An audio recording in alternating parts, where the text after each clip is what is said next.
So now it is all about the mechanism of vernalization. Mechanism means there are two types, actually two theory. They based on the two theory. Vernalization is actually happen in the plant body. Is the hypothesis of hormonal involvement and hypothesis of phasic development. So hormonal involvement and phasic development. This is the two types of vernalization mechanisms. So what actually happened in the hormonal involvement proposed by Chailak Khan is here is a Vernalin is a chemical postulate.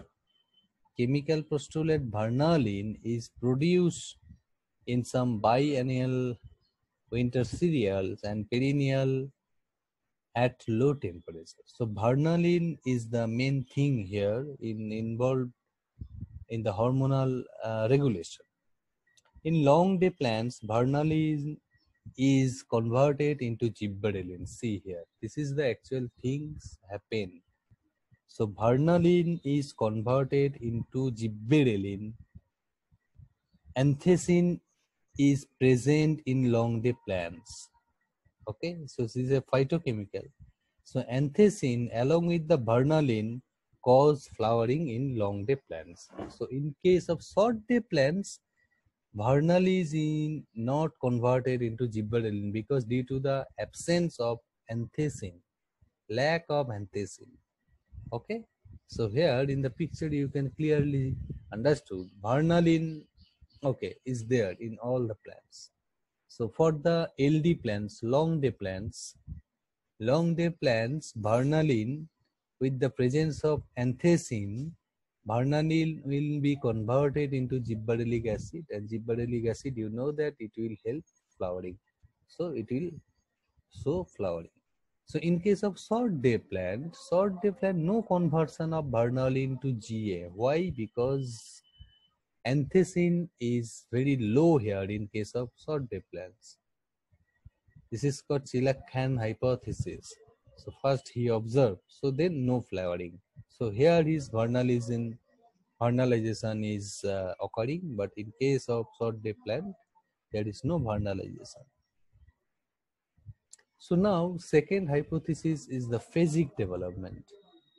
The phasic development is nothing but the development of annual seed plant consists of a series of phases which occur in predetermined sequence. Next phase will initiate on the termination of the previous phase. So is the developmental stage dependent hypothesis. There are two phases, is the thermostage and photostage. Okay, thermostage is regulated by the temperature and photostage regulated by the light. Here in the thermostage you can see it is a vegetative phase which require low temperature 0 to 4 degrees centigrade and suitable moisture and aeration, good aeration. This stage is a variable length and depends on the nature of plants and environment. Okay, and in case of photostage you can see this phase requires high temperature. Okay, and high temperature due to the presence of high voltage and high lux and intensity photo means light. That's why the temperature also simultaneously will be higher. Here, vernalin helps in synthesis of florigen. See here, vernalin is the main postulate in the plant body, and it helps in the synthesis of florigen.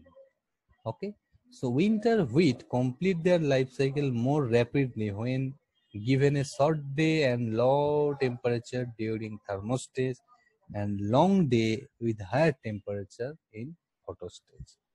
So now this is understood. So vernally is there, and then synthesis of florigen. Florigen will help for the flowering like the gibberellic acid. So vernalin, I already told you, is a postulated chemical present in the plant body. So this is a very important point. Factors actually affecting vernalization. What are the factors affecting vernalization? The factors are water and oxygen, temperature. Devernalization is exposing of vernalized seas in high temperature, effect of light, effect of hormones. So these are the things are actually needed and affect the vernalization. Okay.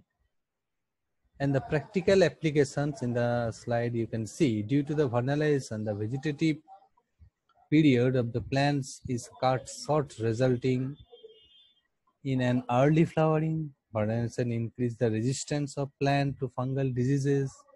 It increase the cold resistance of the plant. In the biennial, vernalization produce early flowering and early fruit setting also.